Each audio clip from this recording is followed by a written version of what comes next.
Alright everybody, welcome back to my YouTube channel. This is the Jordan Report, and I am your host, Robert Jordan.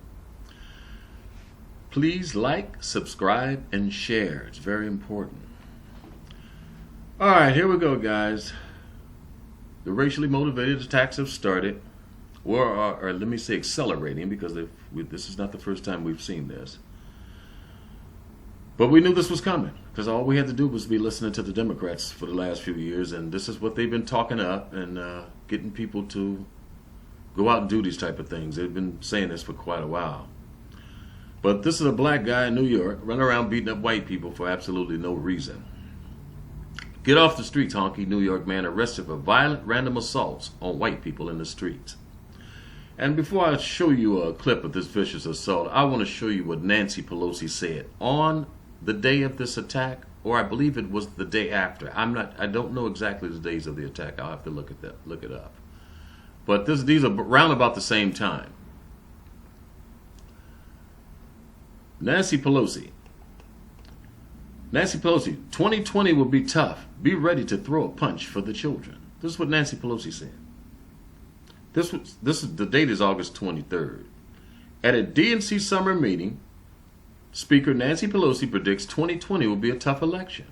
You have to be ready to take a punch, she says, and therefore you have to be ready to throw a punch for the children. That's what Nancy Pelosi said. This woman's 90 years old. Okay, and I'm going to show you a clip of her saying this stuff. And this is all deliberate. This is deliberately provocative language. This is insightful language. They're trying to get what's happening. Let me show you what she says. So you have to be ready to take a punch. You got to be ready to take a punch. And therefore you have to be ready to throw a punch for the children. Throw a punch for the children. You believe that? You have to be ready to throw a punch for the children. Take a punch and throw a punch. Okay, now that's what this guy did. He went out and started throwing punches. This is a report from New York, the racially motivated attacks in New York. This just happened. This is reported on the same day, the 23rd. I don't know if all this was happening on the same day, but this is the same day. Now, police are looking for a man they say is behind a racially motivated crime spree. Take a look. Police say this guy has attacked 4 white people across Manhattan, seemingly at random. Detectives also say he's made anti-white remarks. In one incident, he whacked a 64-year-old woman with a wooden stick. Police say he also bashed another victim with a brick. Now the NYPD's Hate Crimes Task Force is on the case. It's a sign of the times. Unfortunately, there's a lot of volatile behavior going on. There's a lot of volatile language. We just heard it from Nancy Pelosi. Now I'm going to show you a clip of Bernie Sanders doing exactly the same thing. To the climate of the country, so you can't expect much other than that. Also in Manhattan, Now, all this is deliberate. I'm going to show you a clip of Bernie. He's talking in front of a crowd of black people. Listen to what he's saying. This is the language of war. These people are not hiding anything. But we will go to war with white nationalism. Who is he talking about? What white nationalists is he talking about? Now just listen to the tape. My family came from Poland. My father's whole family was wiped out by Hitler and his white nationalism. Too many people have fought over the years, too many people have died against racism to allow it to resurface and flourish in America. We will go to war against white nationalism and racism in every aspect of our lives.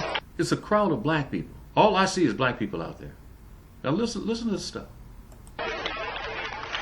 When somebody hurts somebody else because of the color of their skin, and when somebody kills somebody because of the color of their skin, this is not just a hate crime, which it is. We're talking about domestic terrorism. Domestic terrorism. So we can have attacks in this country against other people, and we're going to throw the full force of the law against those people. Second thing that we do is we do it by action and not just words. We have a government, we have an administration, we have a cabinet that looks like America, that looks like all of us, the reflection of America. And when we combat white nationalism and when we combat racism, we are going to use all of the laws at our power, including executive orders in every area, to make certain that we end the discrimination which now exists in healthcare, where black women are dying 3 times the rate of white women when they give birth. We will end the redlining that exists in housing discrimination. We will end the absurdity of black kids leaving school much more deeply in debt than do white kids. All right. Now, that's the type of language they're using on us, people. And so we have to be very careful. Now, I know all of us will not act on that. Okay, I understand that. But some of us will. And this is what this guy's doing. You hear 2 or 3 years of this type of language, you're going to get somebody that's going to walk out and do this. New York police arrested 33-year-old Todd Lyons for several street attacks on unsuspecting white people. Lyons was charged with 3 counts of hate crimes assault.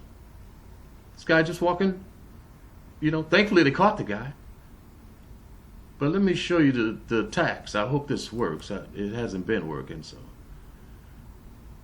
Yeah. This guy just walking down, this is a lady just walking down the street. And he bashes her with a brick. Hurt her pretty bad, too. Here it is again.